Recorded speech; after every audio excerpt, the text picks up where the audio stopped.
배운 것을 나누면 지식이 되고 실천하면 지혜가 된다. 안녕하세요.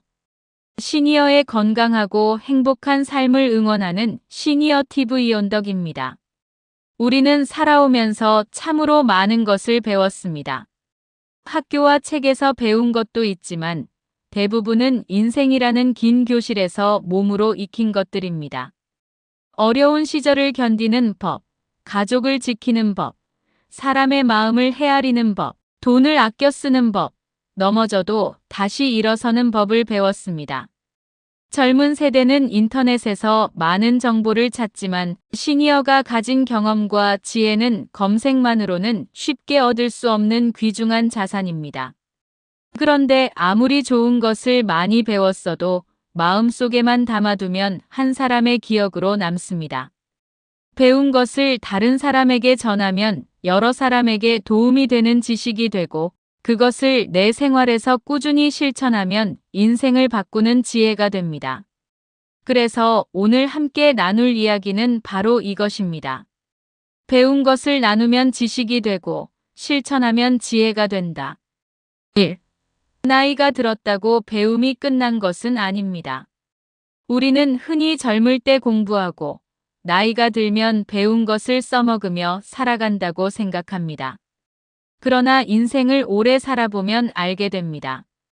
배움에는 정해진 나이가 없으며 오히려 나이가 들수록 더 깊이 배워야 할 것들이 많다는 사실입니다.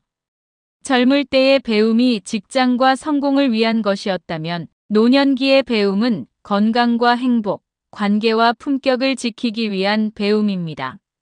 스마트폰으로 사진을 보내는 법을 배우면 자녀와 손주에게 일상을 전할 수 있습니다. 키오스크 사용법을 익히면 식당이나 병원에서 당황하지 않고 일을 처리할 수 있습니다. 건강 정보를 제대로 배우면 잘못된 민간요법이나 과장 광고를 구별할 힘이 생깁니다. 새로운 취미를 배우면 무료했던 하루가 기다려지는 하루로 바뀔 수 있습니다. 세계보건기구는 건강한 노화를 단순히 질병이 없는 상태로만 설명하지 않습니다. 나이가 들어도 자신이 중요하게 여기는 일을 계속하며 존엄하게 살아갈 수 있는 능력과 환경을 강조합니다. 배우고 참여하고 관계를 맺는 활동이 건강한 노후의 중요한 바탕이라는 뜻입니다. 우리나라에서도 배움을 이어가는 시니어가 늘고 있습니다. 국가데이터처가 발표한 2025 고령자 통계에 따르면 2024년 6,579세 고령자의 평생교육 참여율은 24.8%였습니다. 같은 자료에서 65세 이상 고령자의 인터넷 이용률은 76.9%로 나타났습니다. 이제 배움은 교실에만 있지 않습니다. 주민센터와 복지관, 도서관은 물론이고 스마트폰과 유튜브도 훌륭한 배움터가 되었습니다. 국가데이터처 2025 고령자 통계. 다만 숫자를 뒤집어 보면 평생교육에 참여하지 못하는 분들도 여전히 많습니다. 이 나이에 무엇을 배우겠는가? 배워도 금방 잊어버린다. 젊은 사람들에게 물어보기가 창피하다는 마음 때문일 수 있습니다. 그러나 조금 늦게 배우는 것은 부끄러운 일이 아닙니다. 모르는 것을 아는 척하는 것보다 물어보고 익히는 사람이 훨씬 용기 있는 사람입니다. 오늘 처음 배웠다면 오늘이 가장 빠른 날입니다. 2. 나이가 들면 배울 수 없다는 생각부터 내려놓아야 합니다. 나이가 들면 새로운 내용을 익히는 속도가 예전보다 느려질 수 있습니다. 사람의 이름이나 물건을 둔 장소가 바로 떠오르지 않을 때도 있습니다. 그렇다고 배울 능력이 사라진 것은 아닙니다. 미국 국립노화연구소는 새로운 기술을 배우는 활동이 인지 능력에 도움이 될 가능성을 소개하고 있습니다. 한 연구에서는 60세 이상 성인이 사진 촬영이나 퀼트처럼 적극적인 사고가 필요한 새로운 기술을 배웠을 때 기억 기능의 개선이 관찰됐습니다. 다만 새로운 활동 하나가 치매를 반드시 예방한다고 단정할 수는 없으며 건강한 생활 습관을 함께 실천하는 것이 중요합니다. 미국 국립노화연구소의 노화에 관한 설명. 시니어의 배움에는 젊은 사람에게 없는 큰 힘도 있습니다.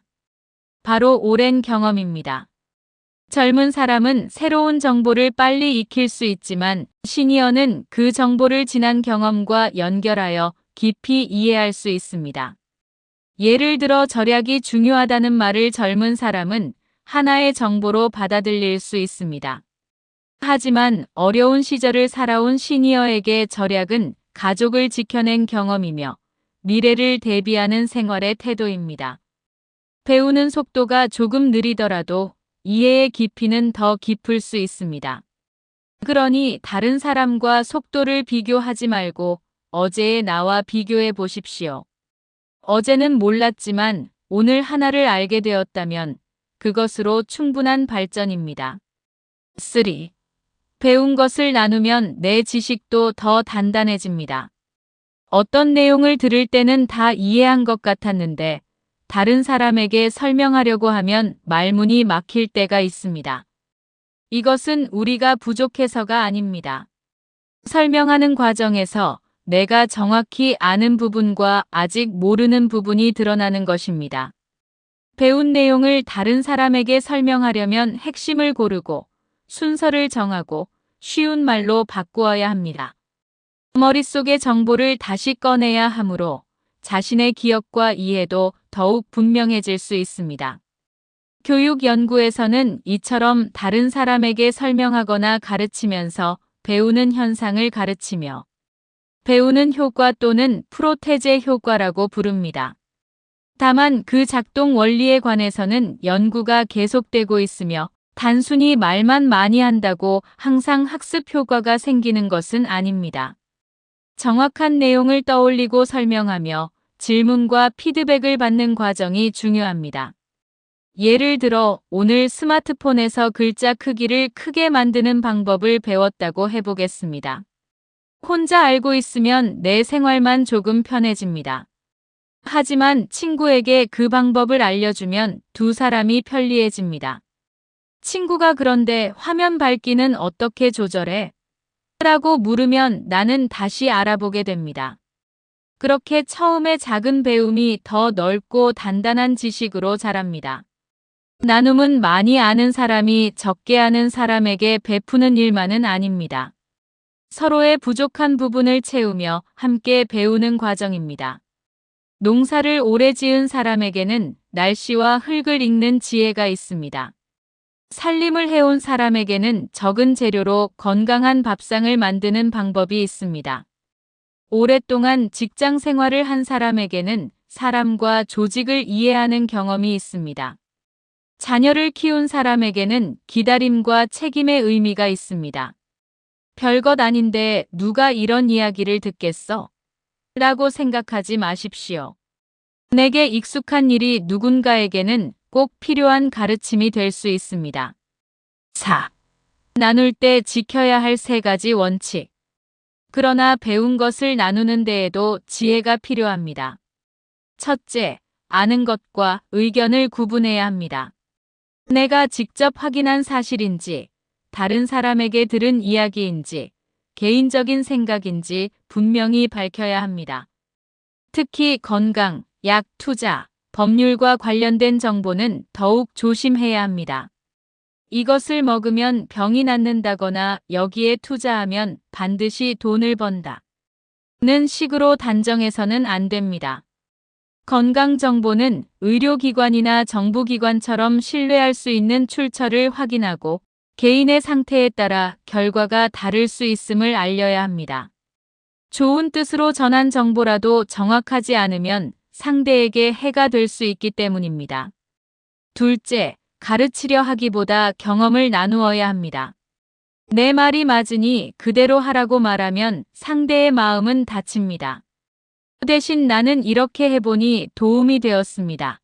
혹시 필요하면 이 방법도 한번 알아보세요 라고 말하면 상대가 자신의 형편에 맞게 판단할 수 있습니다. 경험은 나눌수록 따뜻해지지만 강요가 되면 부담이 됩니다. 셋째, 상대의 말을 함께 들어야 합니다. 지식의 나눔은 일방적인 강의가 아니라 대화입니다. 내가 알려주는 동안 상대의 경험에서도 배울 것이 있습니다. 손주에게 인생 경험을 들려주는 할아버지도 스마트폰 사용법은 손주에게 배울 수 있습니다. 부모 세대는 기다림을 가르치고 자녀 세대는 새로운 기술을 알려줄 수 있습니다. 이렇게 서로 가르치고 배우면 세대 차이는 갈등의 벽이 아니라 지혜가 오가는 다리가 됩니다. 5. 아는 것과 실천하는 것은 다릅니다. 우리는 몸에 좋은 생활 습관을 많이 알고 있습니다. 적당히 걸어야 한다는 것도 알고 짜고 단 음식을 줄여야 한다는 것도 압니다. 물건을 사용한 뒤에는 제자리에 두어야 한다는 것, 가족에게 따뜻한 말을 건네야 한다는 것, 화가 날 때는 바로 말하지 말고 잠시 기다려야 한다는 것도 알고 있습니다. 그런데 아는 것과 실제로 하는 것 사이에는 생각보다 큰 거리가 있습니다. 운동이 좋다는 말을 100번 들어도 걷지 않으면 다리에 힘은 생기지 않습니다. 좋은 책을 많이 읽어도 배운 내용을 생활에서 사용하지 않으면 삶은 쉽게 달라지지 않습니다. 감사가 중요하다는 것을 알아도 고맙다는 말을 하지 않으면 상대에게 마음이 전달되지 않습니다. 지식은 길을 보여주는 지도와 같습니다. 그러나 지도를 가지고 있는 것만으로 목적지에 도착할 수는 없습니다. 직접 한 걸음씩 걸어가야 합니다. 그래서 실천이 중요합니다.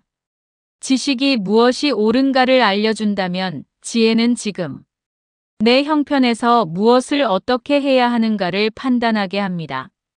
지식은 책에서 얻을 수 있지만 지혜는 해보고 실패하고 고치고 다시 해보는 과정에서 자랍니다. 6. 실천은 구체적이어야 합니다. 많은 사람이 새해가 되면 올해는 건강해져야지, 책을 많이 읽어야지, 화를 내지 말아야지라고 다짐합니다. 그러나 목표가 크고 막연하면 무엇부터 해야 할지 알기 어렵습니다.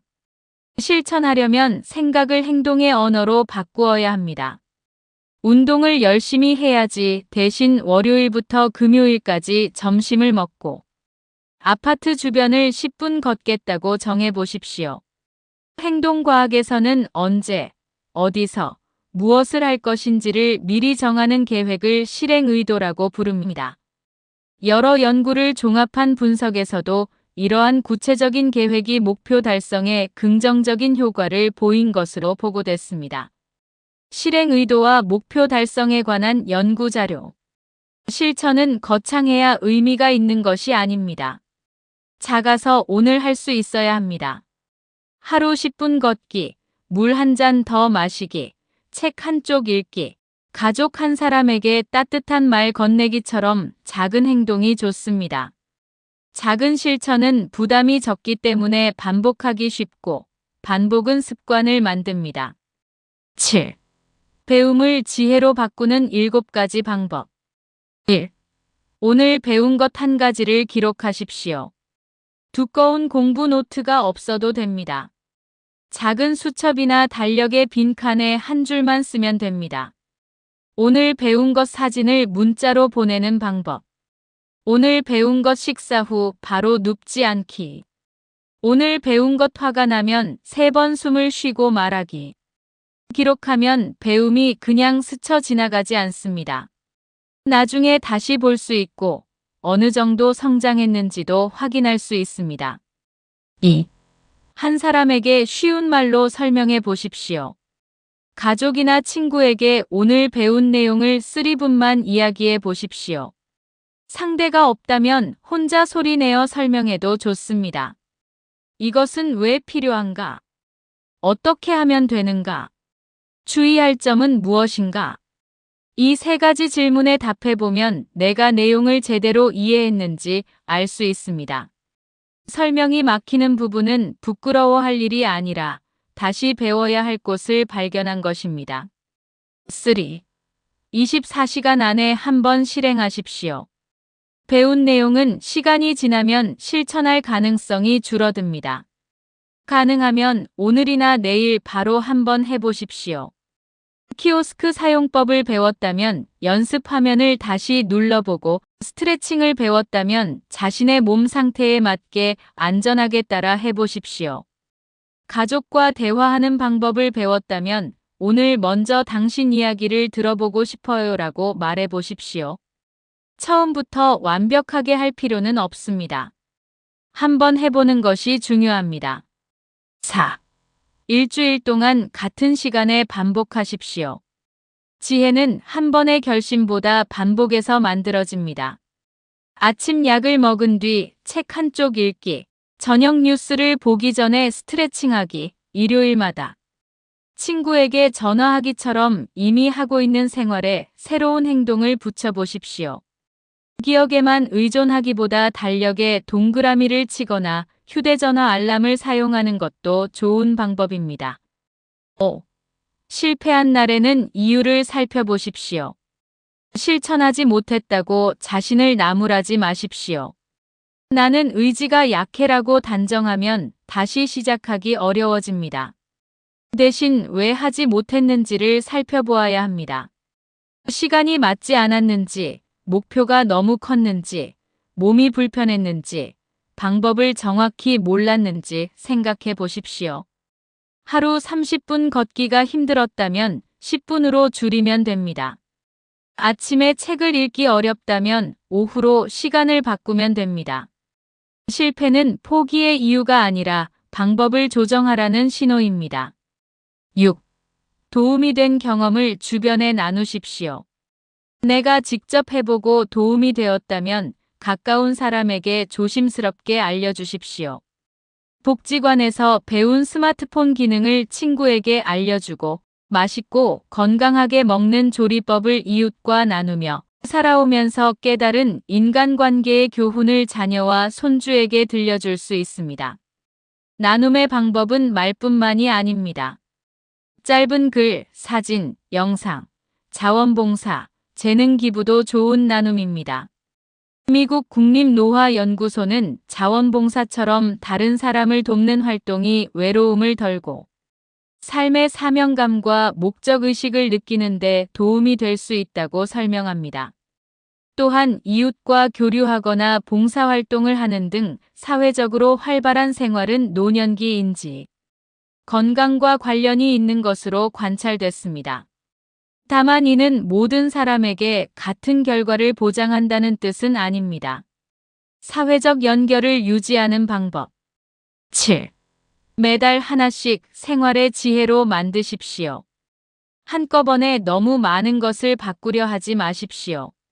이번 달에는 걷기, 다음 달에는 스마트폰, 그 다음 달에는 대화법처럼 한 달에 하나만 정해도 좋습니다. 매달 하나의 배움을 실천한다면 1년 뒤에는 12가지 생활이 달라집니다. 12가지 변화가 작아 보여도 그것이 모이면 건강, 관계, 자신감, 생활의 독립성에 큰 차이를 만들 수 있습니다. 8. 나눔에는 정년이 없습니다. 직장에는 정년이 있지만 배움과 나눔에는 정년이 없습니다. 젊을 때는 돈을 벌고 가족을 부양하는 것이 중요한 역할이었다면 노년에는 살아온 경험을 사회와 다음 세대에 돌려주는 새로운 역할이 생깁니다. 손주에게 옛날 이야기를 들려주는 일도 역사 교육이 될 수 있습니다. 젊은 부모에게 아이를 기다려주는 마음을 전하는 것도 큰 가르침입니다. 동네의 어린 세대에게 장 담그기, 텃밭 가꾸기, 바느질 목공, 서예 같은 기술을 알려주는 것도 소중한 문화의 전승입니다. UNESCO 평생학습연구소는 노년기의 평생학습이 새로운 기술 습득에만 그치지 않고 사회적 연결, 인지신체적 웰빙, 자아실현과 의미 있는 지역사회 활동을 뒷받침한다고 설명합니다. UNESCO 평생학습연구소 자료. 시니어는 도움만 받아야 하는 존재가 아닙니다. 누군가에게 힘이 되고 공동체를 따뜻하게 만드는 사람입니다. 오랫동안 살아오며 쌓은 경험은 개인의 추억인 동시에 우리 사회가 잃어서는 안 될 자산입니다. 9. 한 사람의 작은 실천이 주변을 바꿉니다. 한 어르신이 복지관에서 스마트폰 사용법을 배웠다고 생각해 보겠습니다. 처음에는 화면을 잘못 누를까봐 손을 대는 것조차 조심스러웠습니다. 그러나 천천히 반복하면서 사진을 찍고 보내는 방법을 익혔습니다. 집으로 돌아온 어르신은 친구에게 그 방법을 알려주었습니다. 친구는 멀리 사는 손주의 사진을 받아보고 무척 기뻐했습니다. 다음에는 두 사람이 함께 영상통화 방법을 배웠습니다. 이후 혼자 지내던 또 다른 이웃에게도 알려주었습니다. 처음에는 한 사람의 작은 배움이었습니다. 그러나 나누면서 세 사람의 지식이 되었고 직접 사용하면서 가족과 이웃을 연결하는 지혜가 되었습니다. 이것이 배움의 힘입니다. 배움은 머릿속에 저장하는 정보에서 끝나지 않습니다. 한 사람의 생활을 편리하게 하고 외로운 사람을 연결하며 가족의 마음을 가까이 하고 지역사회를 따뜻하게 만들 수 있습니다. 10. 인생의 경험도 정리해야 지혜가 됩니다. 나이가 많다고 모든 경험이 저절로 지혜가 되는 것은 아닙니다. 경험을 돌아보고 그 의미를 깨달으며 다음 행동을 바꿀 때 비로소 지혜가 됩니다.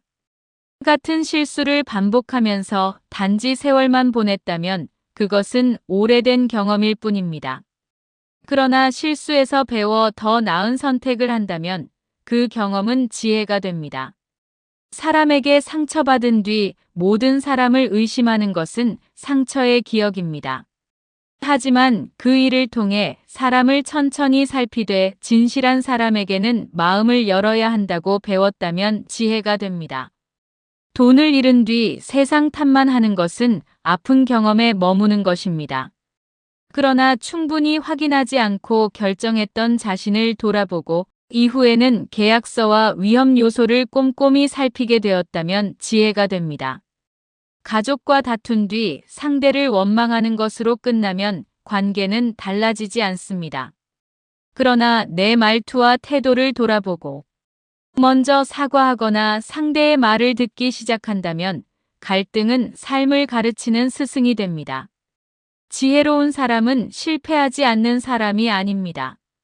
실패에서 배워 다음 행동을 바꾸는 사람입니다. 11. 오늘부터 시작하는 새 문장. 오늘부터 매일 저녁 자신에게 세 가지를 물어보십시오. 첫째, 오늘 나는 무엇을 배웠는가? 아주 작은 것도 좋습니다. 새로운 단어 하나, 건강 상식 하나, 사람의 마음 하나를 배웠다면 기록하십시오. 둘째, 오늘 배운 것을 누구와 나누었는가? 가족에게 전화로 전해도 좋고 친구에게 문자로 알려주어도 좋습니다. 상대가 원하지 않는다면 강요하지 않고 필요한 사람에게 조심스럽게 전하면 됩니다. 셋째, 오늘 무엇을 직접 실천했는가? 알기만 하고 행동하지 못했다면 내일 할 수 있는 가장 작은 행동을 정해 보십시오. 이 세 문장을 매일 되새기면 하루가 달라집니다. 평범해 보였던 일상에서도 배움을 발견하게 되고 다른 사람에게 도움이 되는 자신의 가치를 깨닫게 됩니다. 12. 당신의 삶은 누군가에게 교과서입니다. 혹시 지금 나는 특별히 배운 것도 없고 남에게 알려줄 것도 없다 생각하십니까? 그렇지 않습니다. 당신이 견뎌온 세월, 가족을 돌본 마음, 어려운 시기를 지나온 용기, 사람들과 부딪히며 배운 관계의 지혜는 어느 책에도 똑같이 적혀 있지 않습니다. 넘어져 본 사람은 다시 일어나는 사람의 마음을 압니다. 외로움을 겪어본 사람은 혼자 있는 이웃의 표정을 알아봅니다. 가난을 지나온 사람은 작은 것의 소중함을 압니다. 가족을 위해 희생해 본 사람은 책임의 무게를 압니다. 그 경험을 따뜻한 말로 나누면 누군가에게 길이 됩니다. 그리고 자신도 그 말을 생활 속에서 실천하면 오래된 경험은 오늘을 밝히는 지혜가 됩니다. 중요한 것은 얼마나 많이 아느냐가 아닙니다.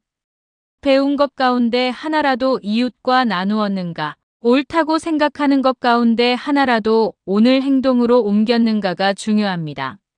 책 한 권을 다 읽지 못해도 한 문장을 실천할 수 있습니다. 많은 사람을 가르치지 못해도 한 사람에게 진심을 전할 수 있습니다. 세상을 크게 바꾸지 못해도 가까운 사람의 하루를 조금 더 따뜻하게 만들 수 있습니다. 오늘 새로운 것 하나를 배우십시오. 배운 것을 한 사람과 나누십시오. 그리고 가장 작은 것 하나를 직접 실천하십시오.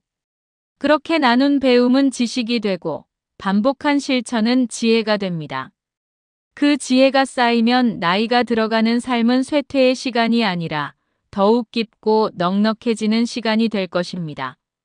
오늘도 배우고 따뜻하게 나누고 실천하는 여러분이야말로 진정으로 지혜로운 어른입니다. 배운 것을 나누면 지식이 되고 실천하면 지혜가 됩니다. 여러분이 오늘 나누는 작은 가르침 하나가 누군가에게는 희망이 되고 오늘 시작한 작은 실천 하나가 여러분의 남은 인생을 더 건강하고 행복하게 바꾸는 첫걸음이 되기를 바랍니다. 시니어 TV 온덕은 여러분의 행복한 삶을 응원합니다. 이 영상은 AI 기술을 일부 활용한 창작물입니다. 감사합니다.